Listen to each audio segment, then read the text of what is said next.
नमस्कार दोस्तों, राधे राधे। अंजू के नुस्खों में आपका स्वागत है।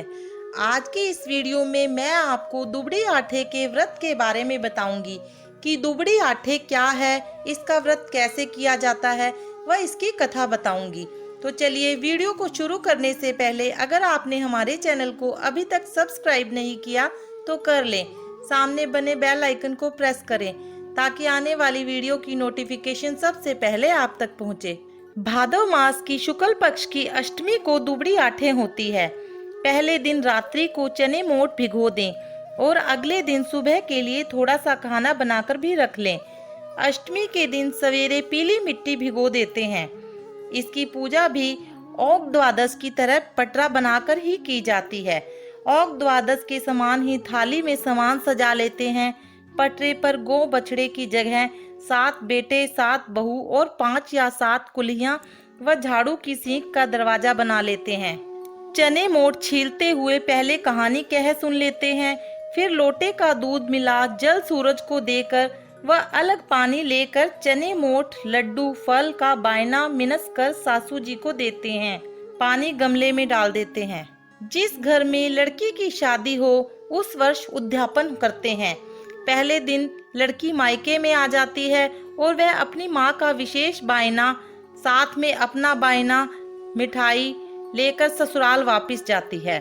इस दिन लड़की को भी साड़ी ब्लाउज व रुपए देते हैं और एक बायना प्रति वर्ष की तरह और एक विशेष बायना निकालते हैं। उद्यापन वाले दिन पटरे पर 14 बेटे व बहू बनाते हैं। इस दिन कहानी कह सुनकर बायना मिनस कर पहले बासी रोटी खा लेते हैं, उसके बाद पूरे दिन कुछ भी खा सकते हैं। तो चलिए अब मैं आपको दुबड़ी आठे की कथा सुनाती हूँ। प्राचीन काल में एक साहूकार था, उसके 7 बेटे थे। वह अपने जिस बेटे का विवाह करता वही मर जाता। इस तरह से उसके 6 पुत्रों की मृत्यु हो गई।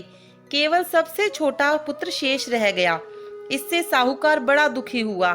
कुछ समय बाद छोटे पुत्र के विवाह की चर्चा हुई और उसका रिश्ता पक्का हो गया। विवाह की तिथि भी तय हो गई। लड़के के विवाह में सम्मिलित होने जब लड़के की बुआ आ रही थी तो रास्ते में उसे एक बुढ़िया चक्की का आटा पीसती हुई मिली। लड़के की बुआ ने उस बुढ़िया को सारी बात बताई। इस पर बुढ़िया बोली, वह लड़का तो घर से निकलते ही दरवाजे से दबकर मर जाएगा। अगर इससे बचा तो रास्ते में बारात रुकने की जगह पर पेड़ गिरने से मर जाएगा।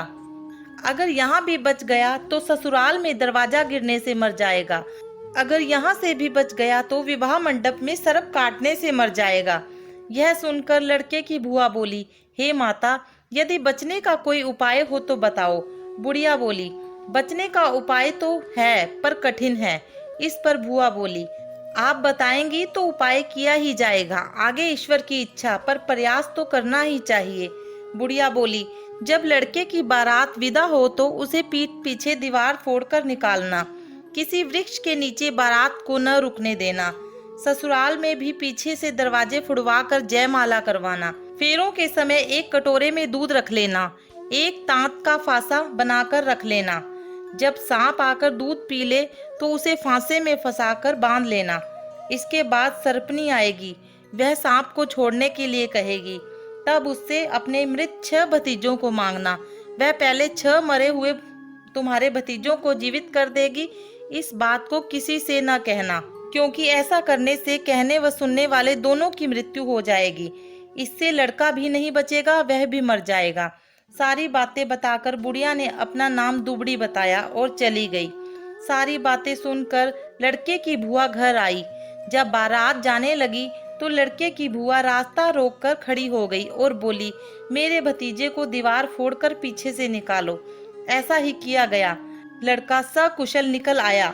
उसके घर से बाहर आते ही मकान के आगे का पुराना दरवाजा भरभरा कर गिर पड़ा। यह देखकर सब कहने लगे, बुआ ने बड़ा अच्छा किया, लड़के को बचा लिया। बुआ भी बारात के साथ जाने लगी तो सबने मना किया और कहा कि महिलाएं बारात के साथ नहीं जाती हैं। पर बुआ ने किसी की बात नहीं मानी। वह भी बारात के साथ गई। मार्ग में जब बारात एक वृक्ष के नीचे रुकने लगी तो बुआ ने सबको रोका तथा लड़के को वृक्ष के नीचे न बैठकर धूप में बैठाया। लड़के के धूप में बैठते ही वृक्ष चरमरा कर गिर गया। यह देखकर सारे बाराती भुआ की प्रशंसा करने लगे। पूरी बारात भुआ की समझदारी से खुश थी, इसलिए किसी ने भी उसकी बात का विरोध नहीं किया। जब बारात ससुराल पहुंची तो भुआ ने लड़के तथा बारात का गृह प्रवेश पिछले दरवाजे से करवाया। ससुराल के घर में पिछले दरवाजे से लड़के तथा बारात के प्रवेश करते ही आगे का दरवाजा अपने आप भरभरा कर गिर गया। इस पर सब आश्चर्य करने लगे और आपस में कहने लगे कि यह सब बातें भुआ को किसने बताई। जब लड़के के फेरे पड़ने लगे तो भुआ ने कटोरे में कच्चा दूध मंगाकर तथा तांत का फासा बनाकर रख लिया। जब लड़के का 7वां फेरा पड़ने लगे तब सरप आया। भुआ ने उसके आगे दूध कर दिया। जब सांप दूध पीने लगा तो भुआ ने तांत के फांसे में फंसाकर सांप को बांध लिया।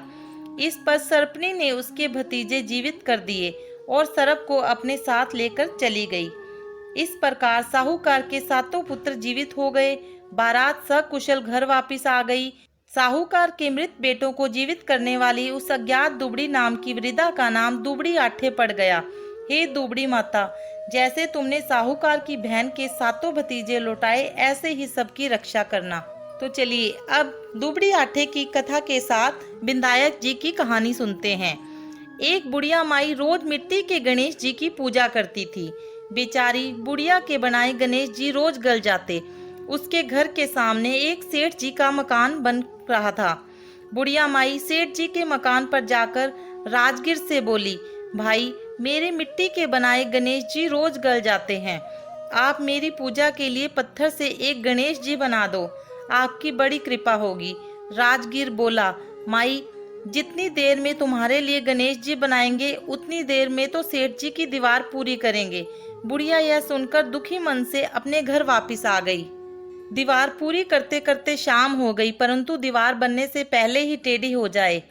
शाम को सेठ जी आए और पूछा कि आज कुछ काम नहीं किया। तब राजगीर ने बुढ़िया वाली बात बताई।